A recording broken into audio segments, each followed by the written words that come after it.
Et c'est vrai, le message que je vous apporte ce matin, j'aurais dû vous l'apporter le lundi de Pâques, le dimanche de Pâques. Nous avions eu la bonne surprise de voir notre frère Burette, qui était là présent au milieu de nous et qui s'était proposé pour la journée. Et combien nous nous sommes réjouis aussi d'avoir eu notre frère Burette. Mais Pâques, c'est tous les jours. Amen. Et nous ne prêchons pas une fois par an que Jésus est vivant. Heureusement, sinon ce serait bien triste. Jésus est vivant tous les jours.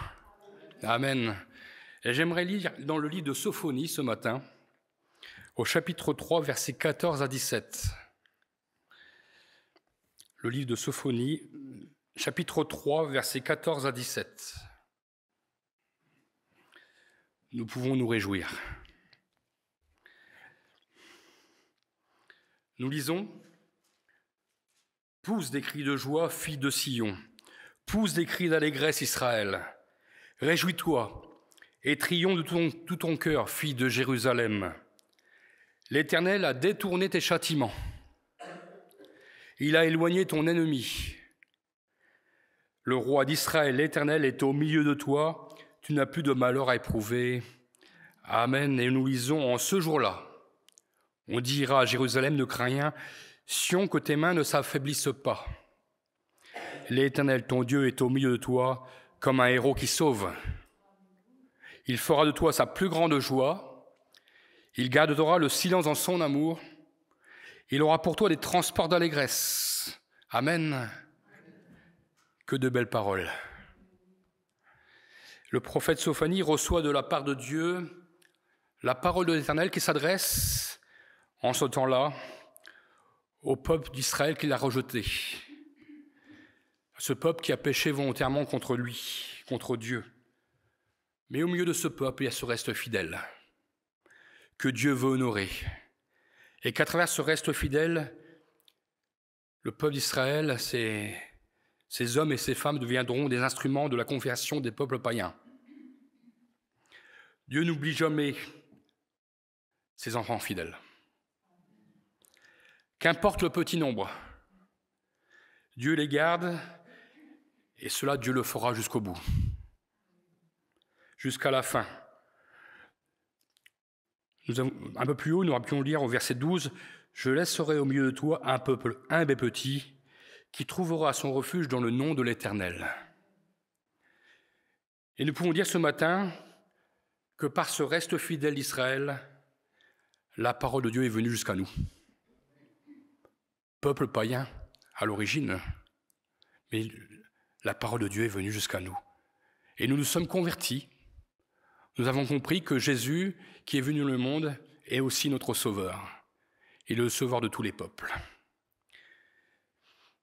Nous sommes devenus son peuple, le peuple des enfants de Dieu. Dieu, en envoyant son Fils Jésus, a ouvert la porte à toutes les nations. Jésus est venu afin de sauver tous les hommes de toute tribu, de toute race, de toute langue. Et comme je vous le disais, il y a quelques semaines, on a célébré Pâques.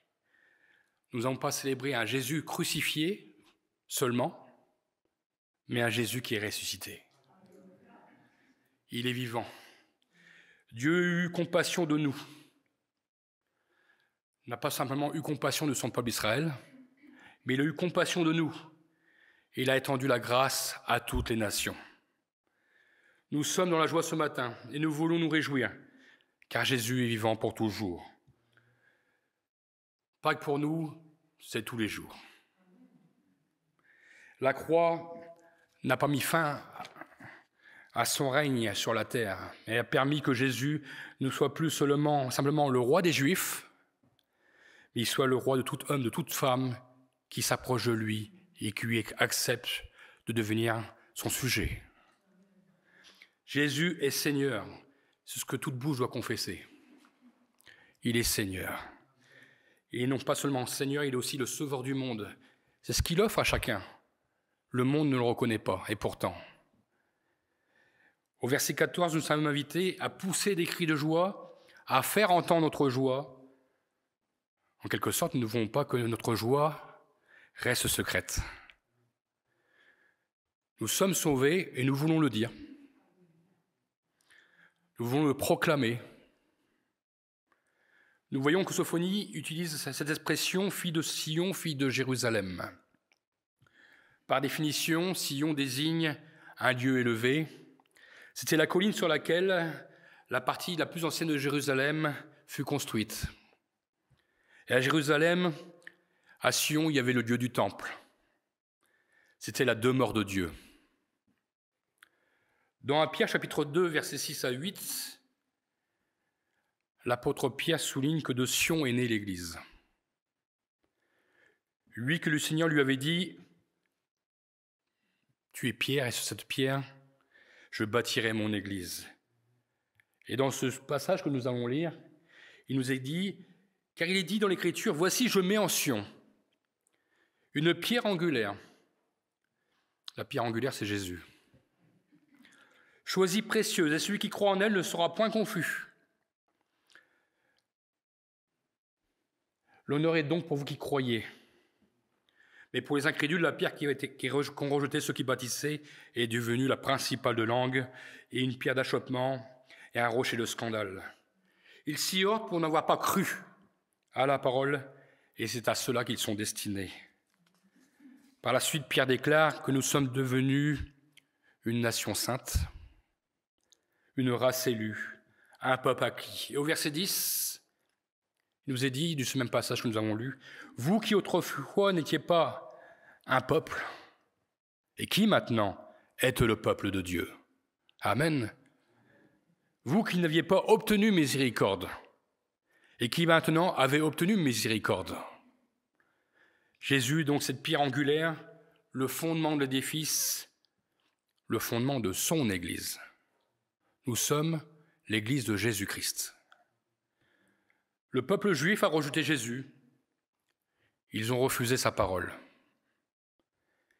Et pour que s'accomplisse la parole prophétique d'Osée, reprise aussi par l'apôtre Paul, lorsqu'il s'adressait aux Romains, chapitre 9, versets 25 et 26, Paul dira, selon qu'il le dit dans Osée, « J'appellerai mon peuple celui qui n'était pas mon peuple, et bien-aimé celle qui n'était pas la bien-aimée. » Et là, on leur dira, « Mais vous n'êtes pas mon peuple ?» Ils seront appelés fils du Dieu vivant. Ce matin, nous pouvons le déclarer, nous sommes véritablement le peuple de Dieu. Car nous avons vu en Jésus, nous avons vu, lorsque nous avons contemplé la croix, l'œuvre merveilleuse qu'il a accomplie, une œuvre rédemptrice pour le salut de notre âme. Il nous a attirés à lui. Il a voulu que nous fassions partie de son Église. Et lorsque nous avons accepté Jésus comme notre Sauveur et Seigneur, alors oui, pour nous tout a commencé. Et tout se finira dans la gloire. Amen. La parole de Dieu nous déclare encore, pour celles et celles qui ont compris et entendu l'appel de la croix dans Hébreux chapitre 12, 22, « Mais vous, vous êtes approchés de la montagne de Sion. » C'est à nous qu'il s'adresse. Vous êtes approchés de la montagne de Sion. Nous n'avons pas été en Israël, mais par la foi. Vous êtes approchés de la cité du Dieu vivant.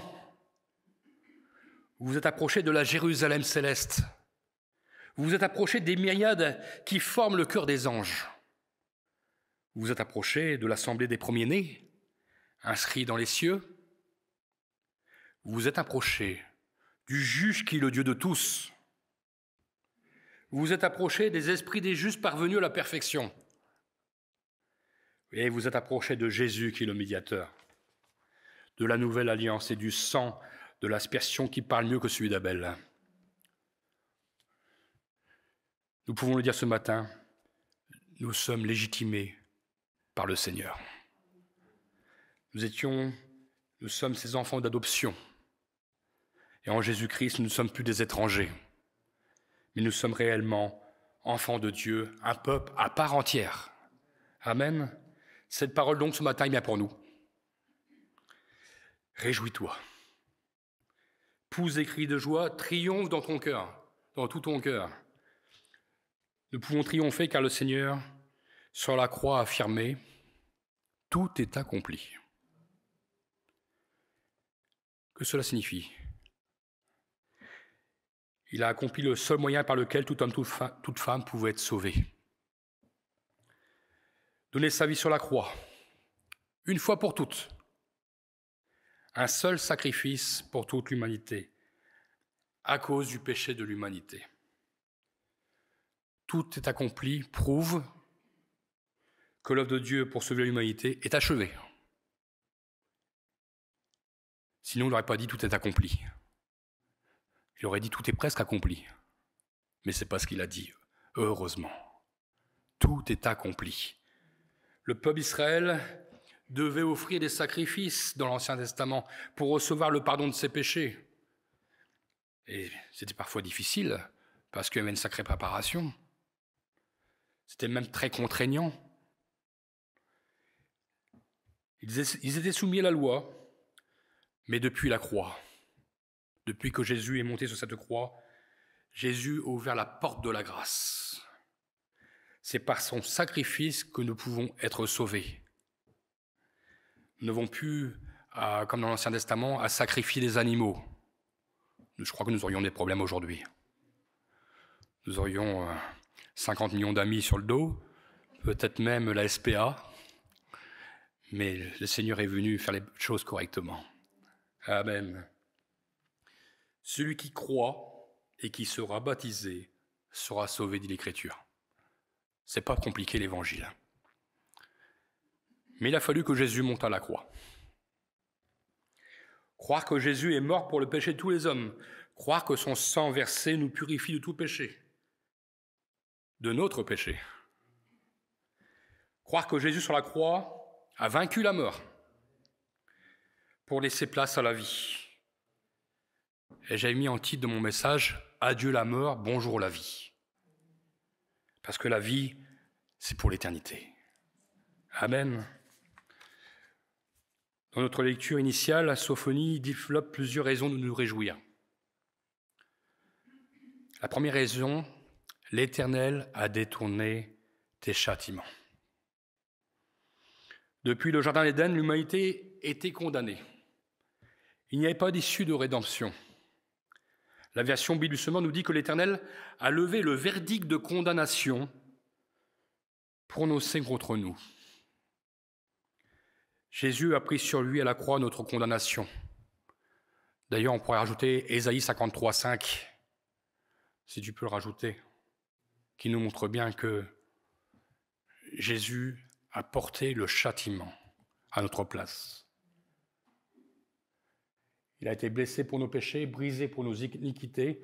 Le châtiment qui nous donne la paix est tombé sur lui. Il a détourné le châtiment. Et c'est par ses meurtrissures que nous sommes guéris. Gloire à Dieu. Jésus a pris notre place. À la croix, il a pris notre condamnation. Notre péché nous conduisait tout droit à la mort éternelle, à la perdition. Mais Jésus fut élevé sur cette croix, afin aussi que nous puissions regarder aussi l'œuvre de la croix, afin que nous puissions lever les yeux vers cette œuvre qu'il a faite, cet amour qu'il a démontré aux yeux de tous. Et pourtant, il n'a pas regardé aux souffrances qu'il a endurées à cause de notre péché. Et ce matin, je veux encore regarder ce sang qui coulait le long du bois de la croix, ce sang qui me purifie de tout mon péché. Et ce sang qui a coulé, il avait le seul but de laver notre iniquité. Et lorsque nous regardons la croix, alors nous comprenons la grandeur. Nous comprenons la largeur, la profondeur de l'amour de Dieu. De cette grâce imméritée qui nous était accordée. Ce matin, si vous n'avez pas encore reçu le pardon de vos péchés, si vous n'avez pas cette certitude dans votre cœur, regardez à la croix. Si vous n'avez pas cette joie d'avoir connu l'efficacité du sang de Jésus, regardez à la croix. Croisez le regard de Jésus, on pourrait dire, qui vous dit « J'ai tout accompli pour toi. Tu n'as plus rien à faire, j'ai tout accompli. Crois et sois sauvé. Accepte que Jésus devienne ton sauveur, ton Seigneur. Alors tu pourras te réjouir de tout ton cœur. Tu pourras pousser des cris de joie. Et tu pourras dire, avec ceux que tu appelleras désormais tes frères et tes sœurs, gloire à l'Éternel, car il a sauvé ma vie.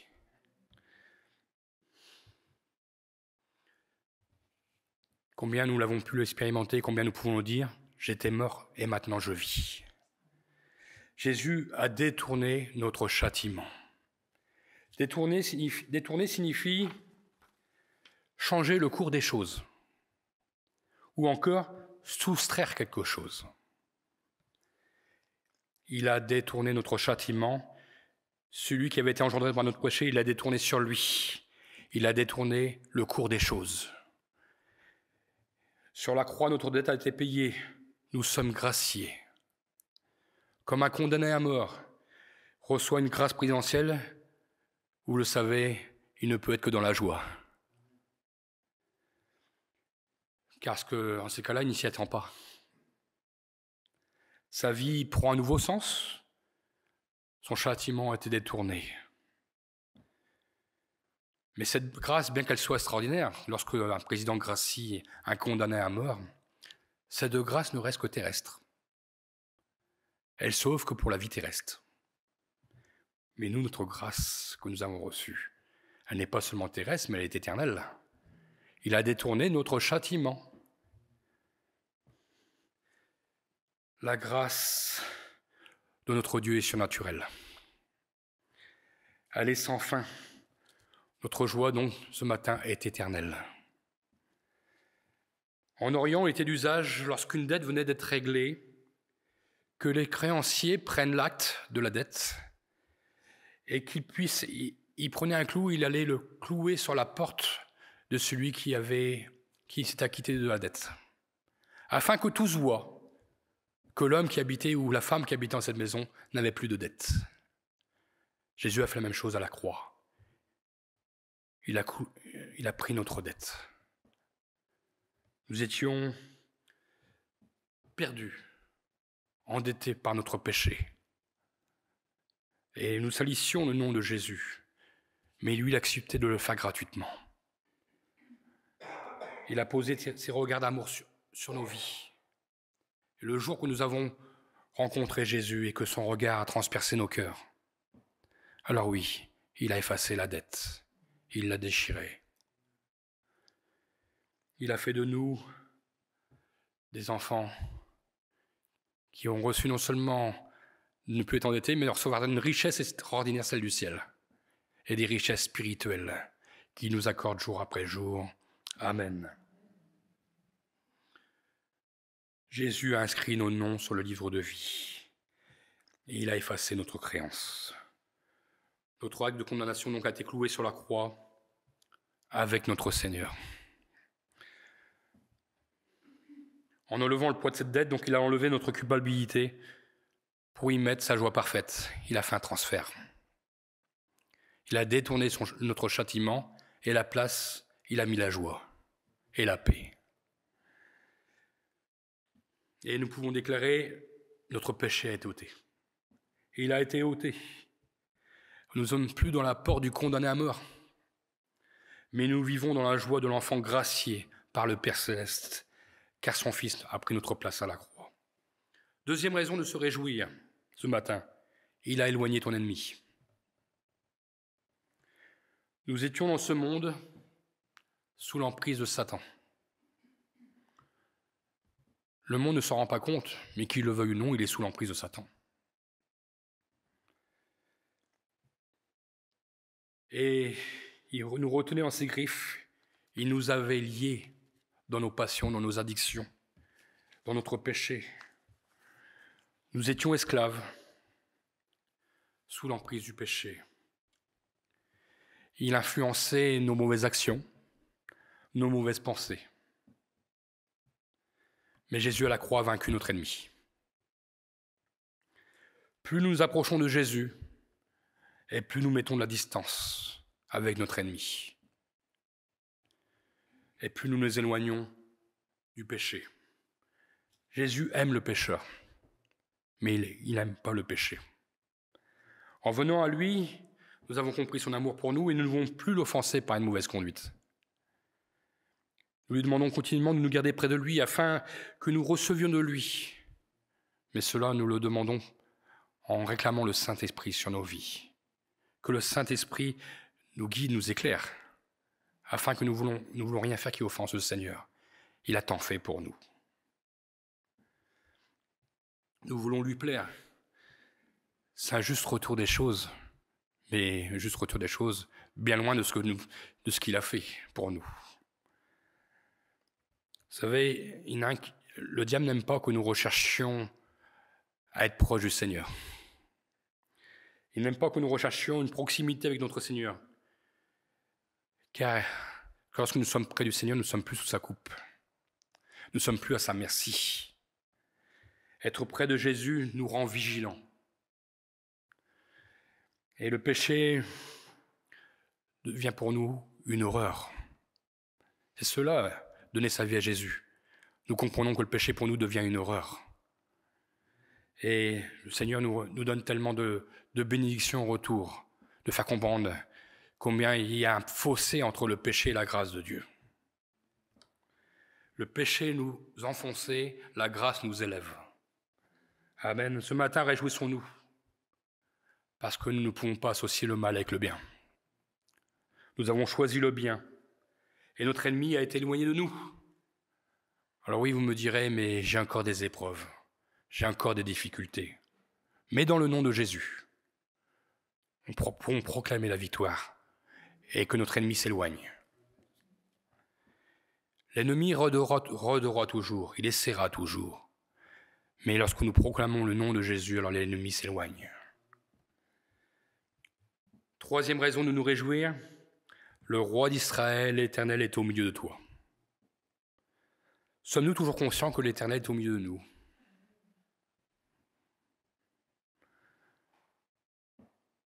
Parfois j'ai un doute. Lorsque je vois qu'on a encore du mal à louer, on a encore du mal à adorer. Et lorsque nous réalisons tout ce qu'il a fait pour nous, il a tant fait. Comme je dis simplement un merci. Disons merci au Seigneur. Quand un enfant, on lui dit merci, mais s'il ne dit pas merci, on y fait la vie. Disons merci au Seigneur. L'Éternel est au milieu de nous ce matin. Et non seulement est au milieu de nous, mais au milieu de son peuple, mais chaque jour, à nos côtés. Il nous entoure par devant et par derrière. Et il est notre protecteur. Dans la Bible, Jésus est aussi appelé Emmanuel, qui signifie Dieu avec nous. Et la Bible déclare, si Dieu est pour nous, qui sera contre nous? De quoi avons-nous peur? L'Éternel habite au milieu de son peuple. Un chant nous dit, Jésus est au milieu de nous, son regard s'abaisse sur vous. Et sa douce voix, l'entendez-vous? Je veux vous bénir tous. Il nous dit aussi, je veux vous sauver tous. Et il dira encore, je vous aime tous. L'amour de Jésus est intarissable. Encore des raisons pour dire merci au Seigneur. Jésus est au milieu de nous, il est vivant. Et puisqu'il est vivant, il nous parle. Il intercède aussi pour nous près du Père. Il veut nous faire du bien. Et il veut encore sauver aujourd'hui. Dieu est avec nous. Il nous accorde son amitié, sa grâce, son soutien tout au long de notre vie. On peut passer par l'épreuve, mais le Seigneur est avec nous pour la surmonter. Ésaïe 54, 14 nous dit « Tu seras affermi par la justice, banni l'inquiétude, car tu n'as rien à craindre. Et la frayeur, car elle n'approchera pas de toi. Si l'Éternel est avec son peuple, sur ses enfants, c'est qu'il désire avant tout les accompagner. Il veut les éduquer. Et si l'Éternel est avec son peuple, c'est parce qu'il veut leur bien. Il veut pourvoir leurs besoins. Mais pour cela, nous devons rester à l'écoute. Et combien encore de ce Seigneur qui a donné sa vie pour nous. Hébreux chapitre 4, verset 16, nous recevons un conseil de la plus haute importance. Approchez-vous donc avec assurance du trône de la grâce, afin d'obtenir miséricorde et de trouver grâce pour être secourus dans nos besoins. Nous n'avons pas cherché ailleurs, nous avons tout auprès du Seigneur. Approchons-nous du trône de la grâce. Et le Seigneur s'occupera de tout. Il arrive parfois, l'Église peut passer par des découragements. Mais au verset 16, il nous est dit, de notre lecture initiale, « Sillon, que tes mains ne s'affaiblissent pas. Ne crains rien. L'Éternel est au milieu de son Église. Il gardera son Église.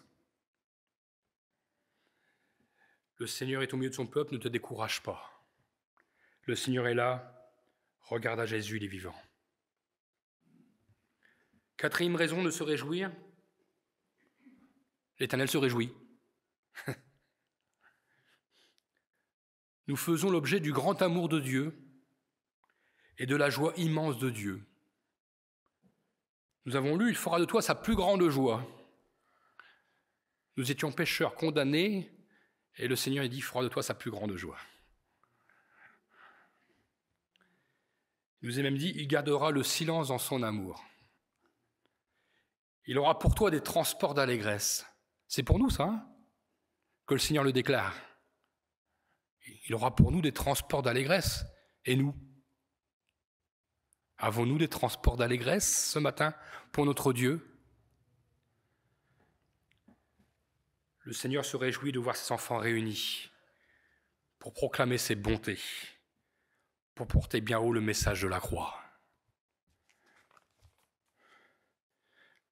Le Seigneur se réjouit de voir ses enfants marcher fidèlement dans l'obéissance des Écritures. Le Seigneur se réjouit de voir que nous cherchions à lui plaire. Le Seigneur se réjouit d'entendre notre reconnaissance dans la louange et l'adoration. Et le Seigneur se réjouit de voir que nous cherchions à contaminer le peuple de ce monde qui se perd, en annonçant l'amour de Dieu, cet amour que Dieu nous a rempli. Le Seigneur se réjouit de voir que nous vivons la croix, symbole de notre salut. Le Seigneur se réjouit de nous voir porter les fardeaux des uns et des autres. Le Seigneur se réjouit de la communion fraternelle qui unit ses enfants.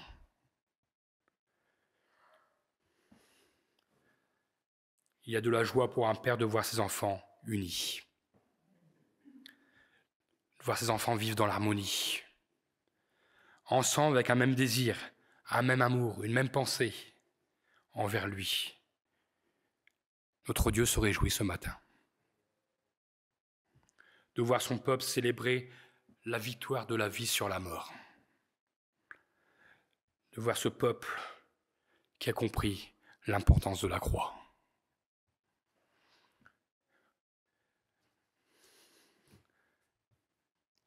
Nous voyons que les femmes venues au tombeau, les disciples d'Emmaüs, au lendemain de cette crucifixion, les jours qui suivaient, ils étaient dans l'abattement.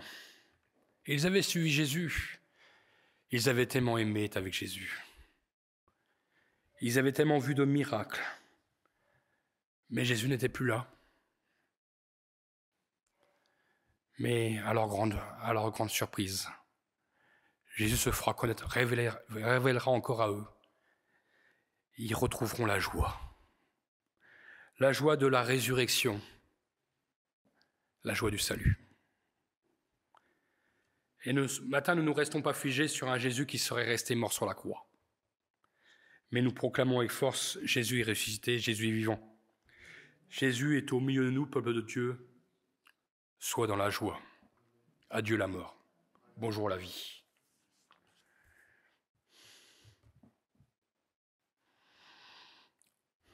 La parole de Dieu nous dit, maintenant Jésus vit en nous. Le monde doit le voir. Jésus vit en nous. Et encore aujourd'hui, Jésus a le pouvoir de venir au milieu de nous. Il pourrait paraître au milieu de nous. Il en a le pouvoir. Parce que la parole de Dieu nous dit que tout est possible à notre Dieu. Et que tantôt il parle d'une manière, tantôt une autre. Et pourquoi il ne se présenterait pas lui-même? Je pense que nous serions bien surpris. Et nous serions tellement, peut-être apeurés quand même. Parce que nous avons beau célébrer le Seigneur, mais de le voir en personne, ça doit être tellement beau. La crainte de Dieu nous envahirait. Et je ne sais même pas si on arriverait à parler. Tellement que nous serions dans l'adoration de nos cœurs et la soumission à ce Seigneur qui a tout donné pour nous. Plus de 2000 ans que Jésus est mort, et on en parle encore. Plus de 2000 ans que Jésus est ressuscité. Et il a apparu à une multitude de témoins, plus de 500 à la fois. Et encore, on n'a pas tous les détails, parce qu'il nous est même dit qu'après que Jésus soit revenu, ici on devait compter tout ce qui a été fait. Aucun livre ne pourrait contenir tous les miracles de notre Seigneur. Plus de 2000 ans se sont écoulés, et Jésus interpelle encore aujourd'hui. Il interpelle d'une multitude de façons. Il guérit, il sauve, il change les vies, il baptise de l'Esprit. Ça aussi, c'est une richesse qui nous est offerte. Le monde peut le rejeter,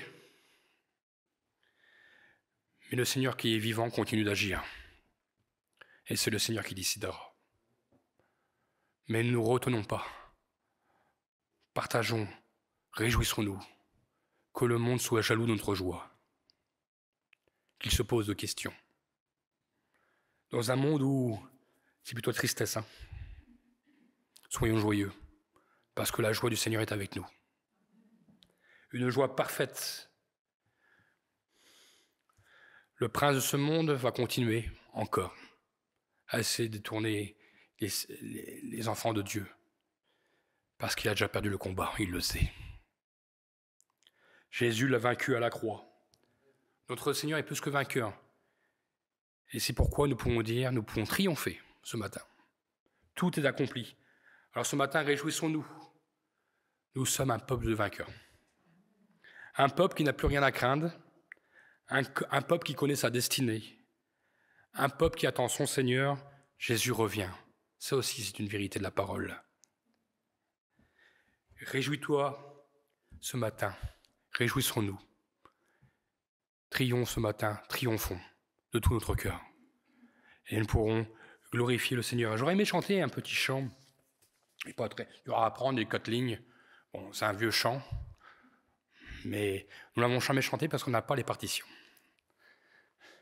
Je chantais ça quand j'étais jeune. Parce que ça reprend un peu le message. L'Éternel a détourné ton châtiment, il a éloigné ton ennemi. Le roi d'Israël, oui, l'Éternel est au milieu de toi. Alors, je vais essayer de le prendre correctement. L'Éternel a détourné ton châtiment, il a éloigné ton ennemi, le roi d'Israël, oui, l'Éternel est au milieu de toi. L'Éternel a détourné ton châtiment, il a éloigné ton ennemi, le roi d'Israël, oui, l'Éternel est au milieu de toi. L'Éternel a détourné ton châtiment, il a éloigné ton ennemi, le roi d'Israël. Oui, l'Éternel est au milieu de toi. Encore une fois, l'Éternel a détourné ton châtiment. Il a éloigné ton ennemi, le roi d'Israël.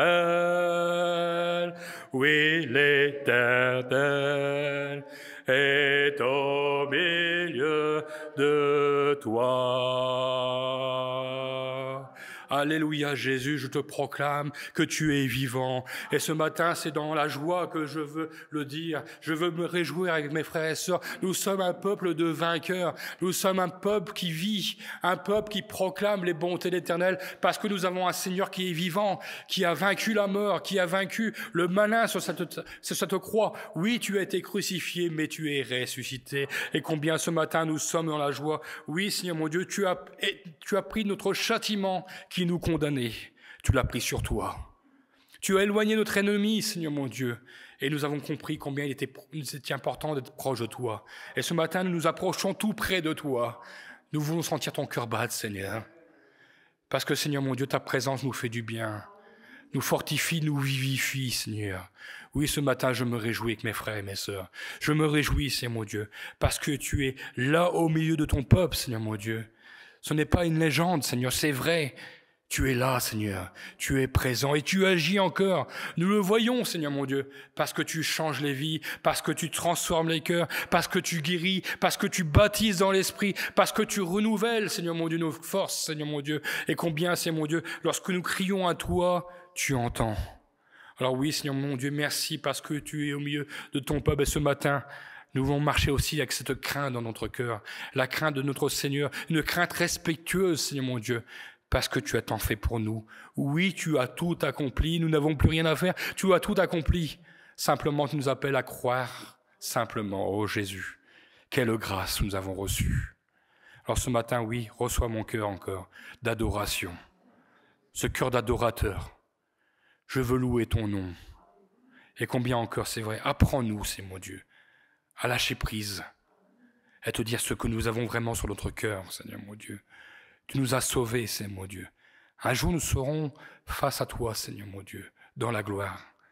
Et nous pourrons réaliser, Seigneur mon Dieu, combien nous avons peu loué, peu adoré. Parce que, Seigneur mon Dieu, tu nous as tant donné. Les grâces que tu nous as données sont tellement abondantes. Alors oui, Seigneur mon Dieu, apprends-nous, Seigneur mon Dieu, à te louer, à adorer quand on est digne, Seigneur mon Dieu. Tu es le Seigneur vivant et vrai. Et tu vis dans nos cœurs, Seigneur mon Dieu. Te prions pour le monde, afin que le monde voie notre joie, afin que le monde soit interpellé par notre joie. Ce n'est pas une joie, Seigneur mon Dieu, éphémère. Ce n'est pas une joie, Seigneur mon Dieu, qui pourrait être faite d'hommes, Seigneur mon Dieu, de l'à peu près. Mais cette joie, elle est profonde, parce qu'elle vient de toi, Seigneur mon Dieu. Tu nous as donné un but, tu nous as donné des certitudes, et nous avons cette espérance vivante que bientôt nous serons avec toi. Alors oui, Seigneur mon Dieu, merci pour la croix.